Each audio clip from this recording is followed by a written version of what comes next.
waxaa maanta magaalada Buuhoodle ka dhacay shir lagu soo afjaray colaad dhawaan ka dhacday waqooyiga magaalada Buuhoodle colaadaas oo u dhaxaysay beelo odwadaaga ayadoona isla mar ahaantaana ay maalintii shalay kulan ku qaateen xubno ka soo kala jeeda beelaha ay dirirtu dhex martay degmada Coodanle oo waqooyiga kaga beegan magaalada Buuhoodle isla mar ahaantaana halka ay ku kala dhaarsadeen xubno ka soo kala jeeda labada dhinac waxaana ugu horeyntii saxaafadda u akhriyay qodobadii shirka ka soo baxay caaqil Cabdisamad Cali Xasan oo kamid ah caaqilada magaalada Buuhoodle waxaan halkan markaa idinka sheegayaa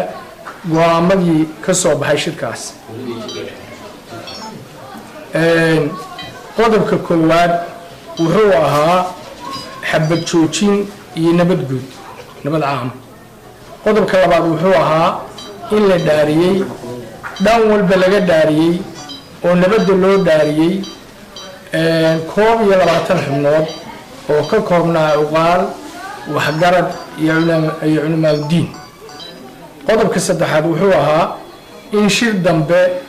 labada beelood isugu yimaadaan goobta magaalada Coodanle bisha Abriil 20keeda oo halka laga sii ambaqaado heshiisyada xoojinta nabadda iyo adkeynta nabadda qodobka afraad wuxuu ahaa in dadweynaha la dhex maro oo lagu wacyigeliyo nabadgelyada taana shalay baan bilownay oo waxaan ka soo bilownay tuulada Xadhadan berina haddii la hayno waxaan u baxaynaa tuulooyin kale oo badan oo jiida jira oo ay ka mid yihiin Dilaalo Kurfadhi Sool Joogto Meegaagle iyo baadiyahoodaba shirka go'aamada waxaa gudoomiyay 4 isim oo labada beelood ka kala socda Garaad Cabdilaahi Garaad Soofe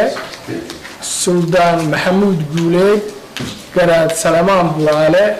Suldaan Maxamuud Xaaji Xuseen السلام عليكم ورحمة الله وبركاته waxaa asaguna sidoo kale halkaas ka hadlay soona dhaweeyay heshiiska dhexmaray beelaha odwadaagta caaqil Cali Dahable oo kamida uqaasha magaalada Buuhoodle waa aragtaan halka waxa fadhiya uqaashi iyo waxgaradkii gobolka Cayn hadii aanu nahay waxgaradkii iyo uqaashi iyo ismadii shalay ka qayb galay shirkii ka dhacay soolka u dhaxeeya Coodanle iyo Xadhadan waa halka ba ka maqlayseen waxaanu idin soo qaadnay xabad joojin iyo nabadgelyo caam ah waana lagu dhaariyay xabad joojinta iyo nabadgelyadaas waana ku shaqaynaynaa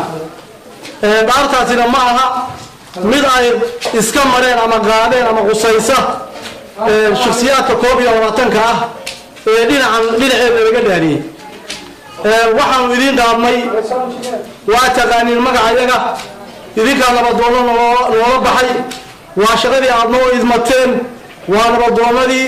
waa isimadii waa culimadii iyo garboodkii deegaanka waxaanu qaadanay nabadda iyo xabad joojinta buuxda waana ku shaqaynaynaa maanta oo ay tahay 20kii February wixii laga bilaabo labada beelood waa nabad weeye ninkii arinta weydaartay dhinac ka mara wixii uu la yimaado waa shakhsigiisa iyo qoyskiisa wax dambe oo colaad oo shooran ay ku nahay ma jirto labada iyo xabad joojinta aynu qaadanay bay ku wada shaqayn doonaa si kastaba ahaatee shirkan lagu soo afjarayay colaadan dhex martay beelaha odwadaagta ayaa wuxuu ku soo dhamaaday jawi aad u wanaagsan Maxamed Cali Bila telefishinka qaranka Soomaaliya magaalada Buuhoodle